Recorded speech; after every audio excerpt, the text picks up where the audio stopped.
qual que é o teu sonho, cara? O que que você almeja fazer? Né? Não só na presença de Deus, mas assim, para sua vida. Eu tenho uma coisa, né? Eu tenho várias listas, eu sou o homem das listas, né? No decorrer dos anos, à medida que a gente o Senhor ia nos permitindo realizar algumas coisas, a gente ia fazendo outras. Quando eu tinha ali 6, 7 anos, né? Meu pai, mecânico de manutenção, sempre foi mecânico de manutenção, profissionalmente falando. Meus tios, um era técnico em eletrônica, e esse tio era a minha referência, né?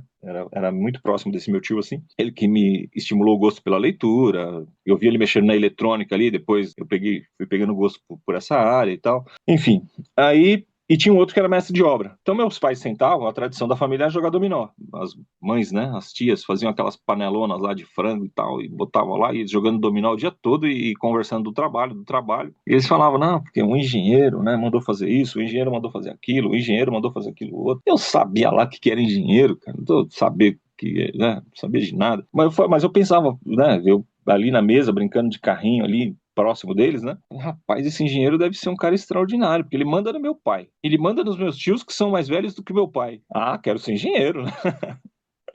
Numa época em que a gente não conseguia formar nem o colegial, cara. Meus pais, né?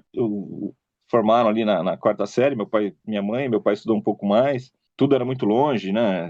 Tudo era muito difícil. Nunca passei fome, né? Nunca, mas as coisas não eram tão fáceis. E o máximo que a gente almejava era acabar ali o ginásio e fazer um curso profissionalizante para poder, né, fazer um Senai, alguma coisa, um curso, né, para cuidar da família ali. Faculdade não era para nós, né? Não era para o nosso universo. Então meus tios chegavam, não, é isso mesmo, filho, vai lá e tal. Mas na cabeça, com certeza, eu pensava, nunca será, né? Porque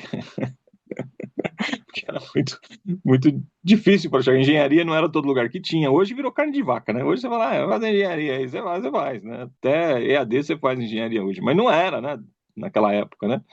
E aí eu com isso, né? Então fui estudar, fui fazer o curso técnico e tal. E aí você vai crescendo na profissão, você vai crescendo na empresa ali, vão te dando oportunidade. Aí chega uma hora, eu tava ali com curso de mecânico de ar-condicionado, tinha curso de elétrica e tal. E aí me deram oportunidade de ser supervisor de manutenção. Aí o meu chefe chegou e falou: "Ó, você tem que estudar mais, porque esse cargo exige um curso técnico." Aí com maior dificuldade, fui lá fazer um curso técnico, 1 ano e meio, né? Fui fazer ali o curso de eletrotécnico. Beleza, me formei em eletrotécnico. No final do semestre veio o contrato lá, a renovação do contrato do onde eu estava, e estava lá, a exigência do supervisor, o curso técnico. Como eu estava cursando, eles me permitiram continuar como supervisor ali de manutenção e tal. Aí eu trabalhei um monte de tempo, fui para uma empresa, fui supervisor nessa empresa, fiquei 1 ano, que era assim, a empresa te botava num lugar, você trabalhava no contrato, quando as coisas ficavam mais ou menos, ele te mandava para um outro contrato, e aí chamavam outro pessoal para ficar no lugar, e assim, né?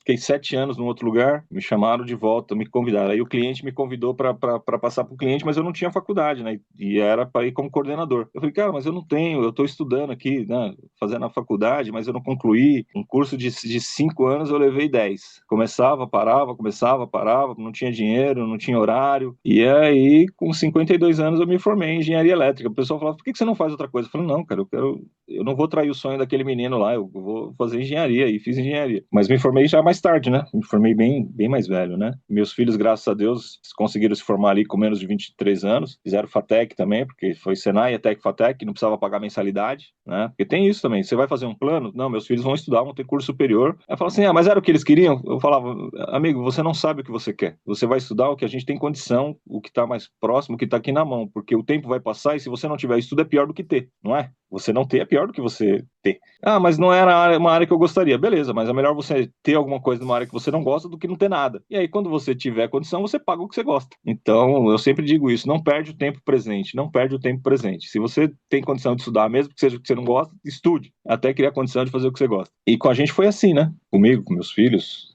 foi essa situação. E aí, quando eu fui pro seminário lá, novinho, né? Eu me apaixonei por história, mas pô, como é que eu trabalhava na área técnica, ia largar para fazer história? Não dava, né? Porque tinha família para carregar, né? Tinha isso. Agora eu tô aí dando entrada para aposentar, talvez tenha que trabalhar mais um tempinho e tal, mas aí eu comecei a fazer história. Por quê? Porque agora tem computador, tem EAD, tem as facilidades, então fazendo estágio de história. Aí o pessoal fala assim, ah, você é maluco. Eu falo, ah, cara, mas era o que eu queria fazer. Desde o começo, se eu zerasse a minha conta e eu começasse a vida e eu tivesse condição, eu já tinha feito história lá atrás. Então você vê como que a vida ela vai se colocando, né? Então a gente precisa ter um plano, a gente precisa ter um sonho, mesmo que você não consiga ver hoje a condição de alcançá-lo, você precisa, quem não sabe para onde quer chegar, qualquer caminho serve, né? Aí você tá toda toda hora batendo cabeça, indo para um lado, indo para o outro, indo para o lado, indo para o outro, indo para um lado, indo para o outro. Então, se o Senhor não chegar para você e falar assim, ó, é isso aqui, que nem foi com Paulo, você tem que ter o seu plano e apresentar diante de Deus e falar, Senhor, me ajuda nisso aqui, essa direção. Você tem que ter alguma coisa para apresentar para o Senhor para ele te abençoar. Então, aproveita o tempo presente, isso é o que eu posso falar, né? Mesmo que não seja aquilo que você, né, fala, não era o que eu queria, vou fazer esse negócio, eu não vou usar nunca na vida, você não sabe. A gente não sabe de nada, para falar a verdade. E as portas vão se abrindo, você começa a estudar um negócio, de repente você conhece alguém ali que vai te levar para o lugar certo, mas você está buscando, você tá ali, né, você está indo. Tava lá num clube, tava fazendo, sei lá, tava fazendo judô, aí eu me apaixonei por outro esporte, e aí aconteceu e eu estourei no outro. Mas você estava tentando, você estava buscando, você estava, não é isso? Agora, multiplicar por zero é zero. Então não é sobre Ele explicou Deus como Passei a me conhecer. Pregações bonitas. Compartilhando. para pregar. Te joga na parede. Estão querendo se exibir. Jesus Cristo, inocente, pagou por todos os nossos pecados.